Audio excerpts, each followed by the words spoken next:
የሆነ አንድ ሚስኮንሴፕሽን አለ። ያ ነገር ምን መሰላችሁ?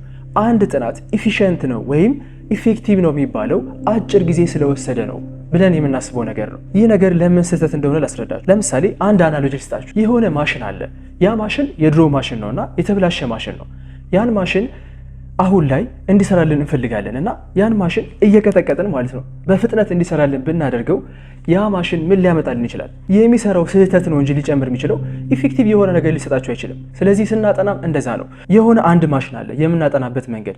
ያ የምናጠናበትን መንገድ ኢፌክቲቭ ካልሆነ ያን ነገር በፍጥነት ብታጠኑትም እንኳ ሌተር ፎር ፊውቸር ዩርሰልፍ ሌላ በርደን ነው የምትሰጡት።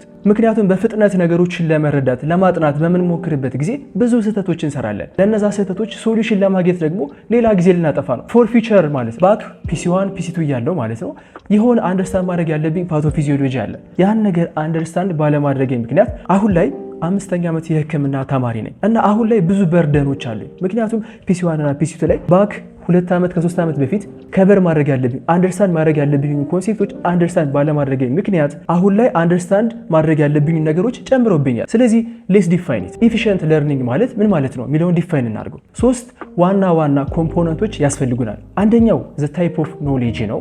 ሁለተኛው ዘ ኦርደር ኦፍ ኖሌጅ እናንተ ኤክስፔክትድ ቱ ለርን የተባላችሁት ማለት ነው።